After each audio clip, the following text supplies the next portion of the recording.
Hello and welcome to this episode of Speak PR. Today I took my 11-year-old daughter for a socially distanced microlight flight for her birthday because she couldn't go outside with her friends and couldn't have a party.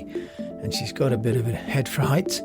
So I booked a microlight flight and I did that finding them online locally here in the UK. But one thing that the pilot said to me on the way out made me realize just how important word-of-mouth marketing is. And I thought I'd just share that with you today on this episode of Speak PR. Now, as you may know, this is the podcast for any company or an individual that's got value to share in their organization. And they're just looking for ways to do that in a cost-effective and efficient way, and most likely using technology. So as we were leaving this very small airfield here in Somerset, Brad, the delightful South African pilot who had been everything from taking our reservation to doing the bookings to helping us get in through the gate of the field through to suiting up Halo, my daughter. When we came to leave, he said, just one final thing, if you wouldn't mind sharing a review for us on Tripadvisor. And I thought, well, okay, of course we would do that. And I have used Tripadvisor over the last 5-6 years, and I've posted a number of trips, including a trip to Japan with the children, a ski trip to northeast China, and also some slightly less glamorous trips here down in the UK. And I've gone on and shared my experiences on Tripadvisor because I've always felt that they probably help. And in fact, I was first put onto this by some event organizers in Cambodia. There's a fabulous event called Phare over there, which is put on as like a Cirque du Soleil style event in tents in Siem Reap. And it is performed by people who have somehow been impacted by the war there. And at the end of the performance, the American man who had produced this show said, do go on to Tripadvisor. It really makes a difference.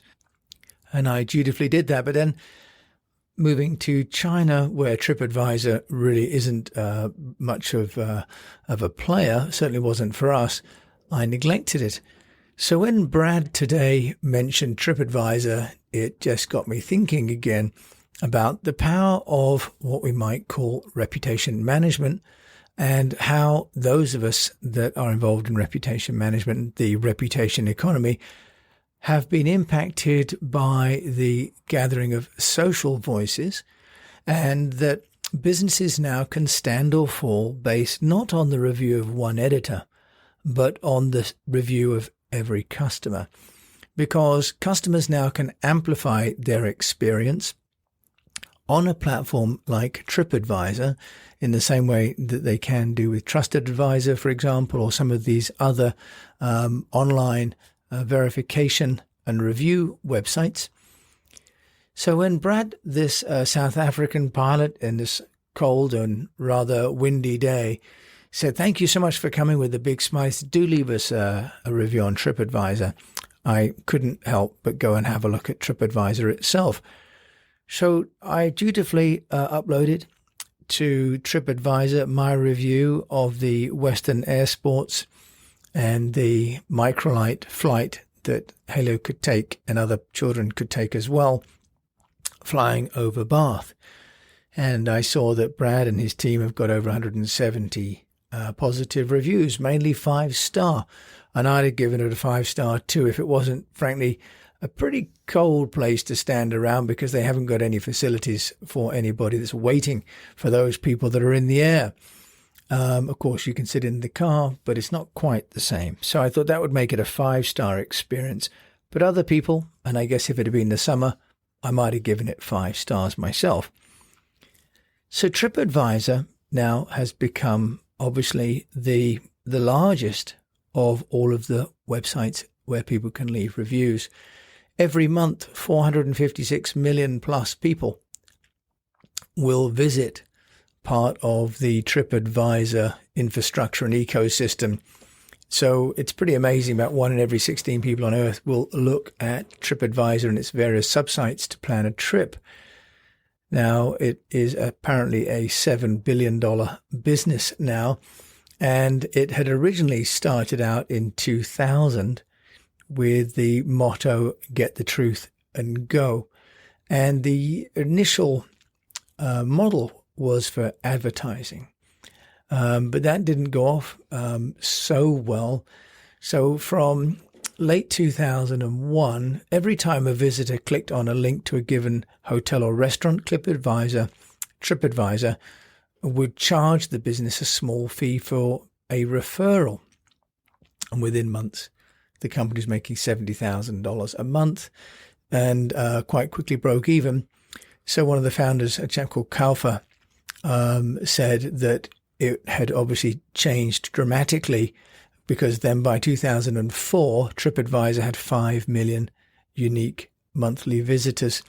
In that year, Kaufer sold Tripadvisor to the Interactive Corp, with which is the company that owns Expedia, the travel company. And he sold it for $210 million in cash, which I guess at the time, after 4 years, would seem like quite a good win. But it listed then in 2011 for several billion, for $4 billion. So it's become a huge business and a huge platform, and tens of thousands of posts are posted every day. And in fact, more than 200 posts are uploaded every minute to Tripadvisor. Now, the problem is that not all of them are genuine.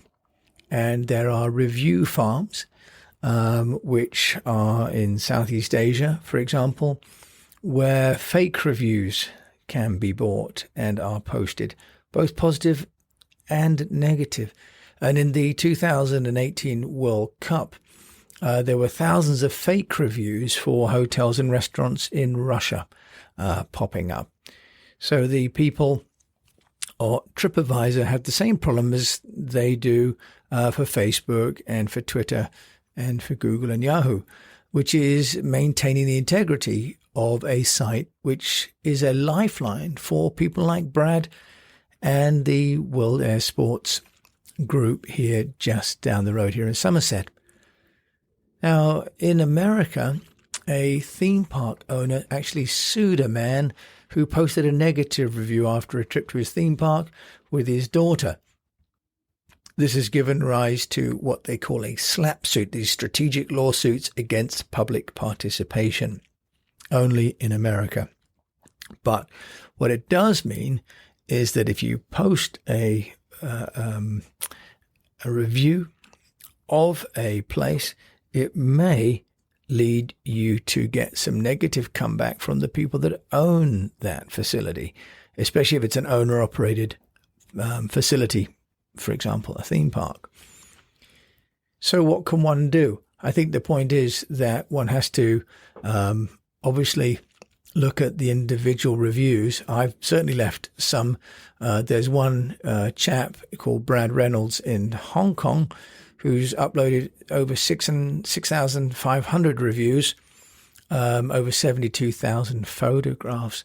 So some people take this very, very seriously. Indeed, I'm nowhere near Brad. I've posted half a dozen, and I like to try and make a difference, if not to people like Brad, but certainly to people that might be looking at what else they could do while they're thinking about their children at the moment during lockdown and giving them some special experiences. But it also makes a difference to people like Brad if they take part in the correspondence that's taking place on the site. And a study referenced on the Tripadvisor site, it's a little bit old, but March 2015, by a group called Medallia, shows that accommodations that respond to more than 50% of social media reviews grow occupancy rates at more than twice the rate of properties that tend to ignore reviews. So, in other words, if you want your occupancy rate to grow, you must respond to these reviews, whether they are genuine or fake. Now, what's more is that these responsive properties grew their occupancy rates faster than the industry as a whole.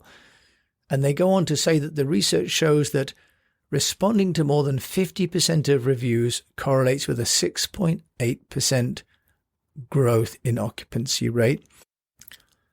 And further, properties that responded to feedback in less than a day boasted occupancy rates 12.8% higher than properties that took 2 days to respond. So it's not only enough to respond, one has to respond quickly.